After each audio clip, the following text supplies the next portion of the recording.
face and voice of Africa. The story of resurgent and burgeoning Africa is here, only on the Pulse of Africa channel.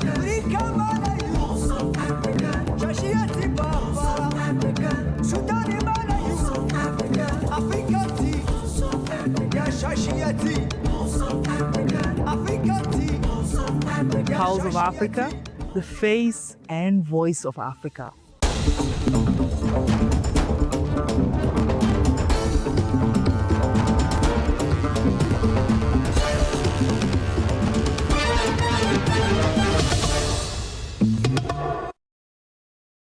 Hello, I'm Fran Lamarck, your host for this next hour. Stay tuned. We'll start with Knoxville Kwanzaa. The Knoxville Kwanzaa Collective is hosting a series of inclusive cultural events this week to celebrate African American heritage and community, marking its 10th anniversary. The celebrations are part of Kwanzaa, a week-long non-religious cultural observance held annually from December 26 to January 1, focused on African values, unity, and collective responsibility. Organizers say this year's events are designed to bring people together through culture, education, music, art, and dialogue while highlighting the importance of shared history and identity. Founded a decade ago, the Knoxville Kwanzaa Collective has grown into a key platform for promoting African American culture and fostering community engagement in the region. Kwanzaa was created in 1966 during the Black Power movement to help African Americans reconnect with their African roots and celebrate principles that strengthen family and communities.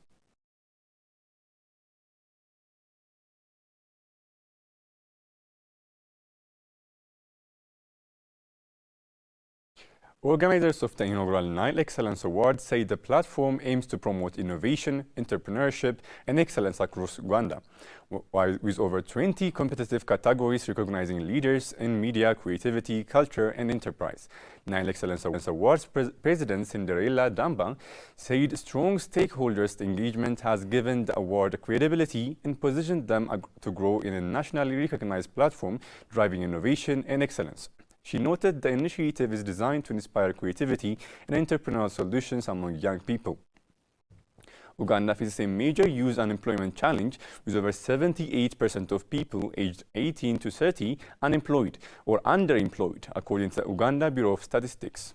Nile Excellence Awards Chairman Samuel Muswega said the awards align with Uganda's National Development Plans, IV, which prioritizes creativity, innovation, and skill development to drive inclusive growth and job creation. The award grand finale will take place on December 28 at Rock Classic Hotel in Tororo District, attracting nominees, entertainers, and supporters from across the country. Categorizing include Best TV Personalities, Best Radio Personality, Outstanding Innovators of the Year, and the Song of the Year. The inaugural edition featured a 14-day nationwide online voting exercise organized in partnership with Miss Tourism Uganda Eastern Region and AMPA Media Company, with support from institutions including the Uganda Communications Commission, the Office of the Prime Minister, Key Ministers, and Makerere University.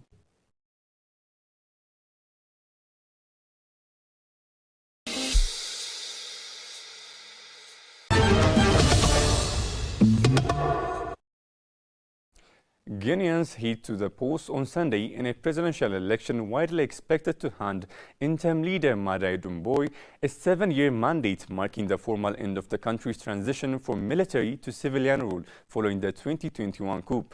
Doumbouya, as former Special Forces commander, faces 8 other candidates in a fragmented field, with no major opposition figures contesting the vote. Former President Alpha Condé and veteran opposition leader Seydou Dalein Diallo remain in exile, weakening electoral competition. The junta leader has built popularity around resource nationalism and economic sovereignty. Guinea holds the world's largest bauxite reserve and the vast Simandou iron ore project, which was officially launched last month after years of delay. Doumbouya has also moved to assert state control over mining assets, steps echoed by military-led governments across the Sahel. However, analysts warn that an electoral victory could further entrench military influence. Critics say political space has narrowed, with civil society groups in the United Nations raising concerns over restriction on protests, opposition activity, and media freedom during the campaign. A new constitution approved in September removed a ban on junta members contesting elections and extended presidential terms to 7 years. About 6.7 million Guineans are registered to vote, with provisional results expected within 3 days of polls closing.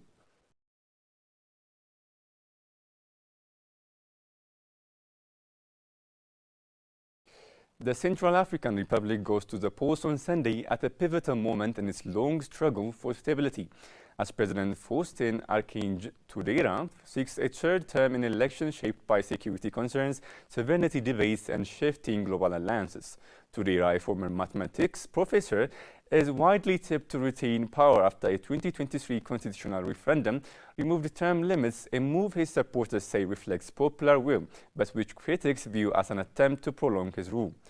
His government's point to improve security in Bangai and key regions, achieved with the backing of Russian and Rwandan allies, as evidence that the country is slowly emerging from years of conflict.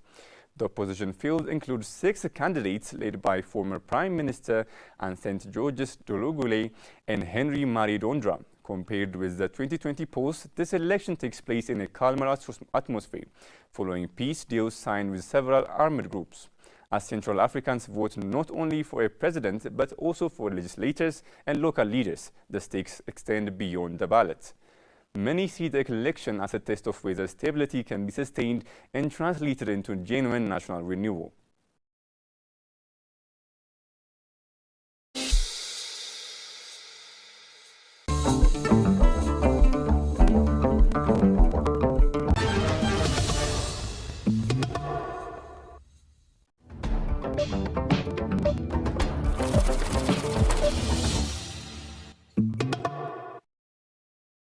Moving on to business news, Tecno is deepening its engagement at the 2025 Africa Cup of Nations in Morocco, with immersive AI, pop-up stories, and fan zone across Rabat in Casablanca. Bringing technology closer to football fans in major public spaces, the brand has launched 4 experimental spaces, 2 pop-up stores, and 2 fan zones strategically located near key stadiums. This helps allow visitors to experience how Tecno's artificial intelligence enhances everyday smartphone use, from photography and gaming to content creation and productivity. Beyond technology, Tecno's activation blends African culture and entertainment, featuring live juggling shows, music, and dance performances.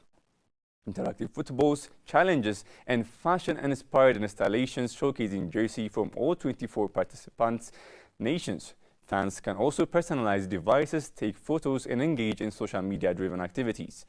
The AI pop-up stores focus on hands-on discovery rather than traditional retail, offering guides, tours, interactive demos, and real-life use cases that make AI simple and accessible.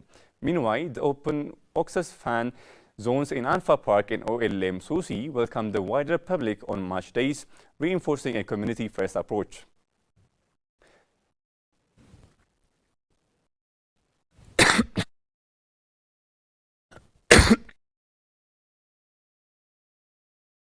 Gaining a continuous presence throughout AFCON 2025 rather than a one-off activation, Tecno is positioning itself at the intersection of African football, youth culture, and innovative, embedding its brand into the everyday rhythm of the tournament and host cities.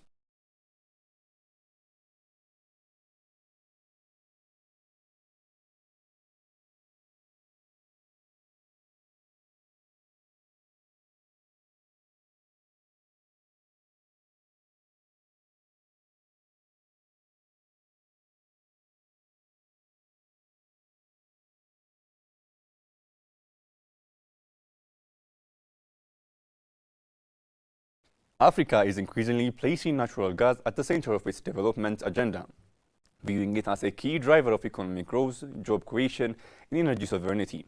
According to the African Energy Chamber's State of Energy in Africa Outlook 2026 report, The report highlights a continental policy shift away from export-only gas models towards strengthening domestic gas market to support electricity generation, industrialization, and economic diversification. African Energy Chambers say this approach allows Africa to tackle energy poverty while navigating global energy transition pressures. Rising electricity demand is expected to fuel sustained growth in domestic gas use. Angola is cited as a leading example, with gas already powering a 750 megawatt Soyo plant and new projects aimed at balancing LNG exports with local supply, while supporting industries such as fertilizers and petrochemicals. In Western Africa, Mauritania and Senegal became LNG exporters in 2025 through the Greater Touré Ahmeyim project, which has created thousands of jobs and is expected to supply gas for domestic power and industrial use from 2026. Across the continent, gas production is projected to reach 331 billion cubic meters by 2025, led by Algeria, Nigeria, and Egypt. The African Energy Chamber describes natural gas as a critical transitional fuel, supporting renewable while reducing reliance on coal and fuel oil. With gas already supplying nearly 40% of Africa's electricity, the Chamber says regional power pools and a future single African power market could further position gas as a catalyst for prosperity and long-term energy security.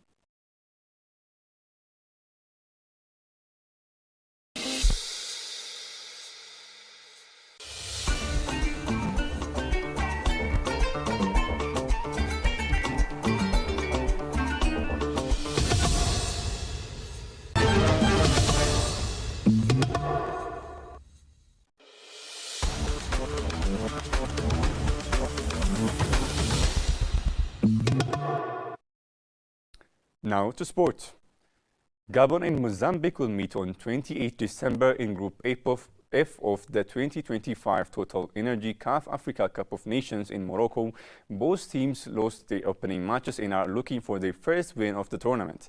The match will be played at the Grand Stade Agadir. Kickoff is at 3:30 p.m. This will be the first time Gabon and Mozambique face each other at the African Cup of Nations finals. However, the two teams have played 7 times before in other competitions.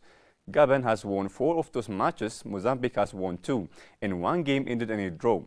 Their most recent meeting were during the 2018 World Cup qualifiers, with each team winning 1-0 at home. All previous matches between the two sides have produced goals, suggesting another competitive game as both teams fight to stay alive in Group F.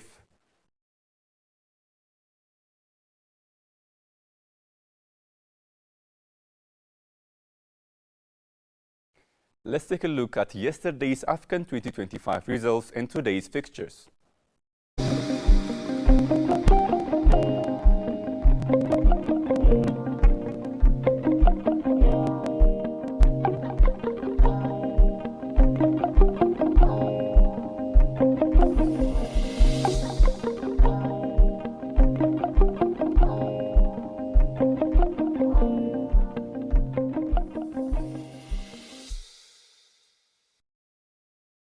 Coming up next, the most recent weather reports from the region.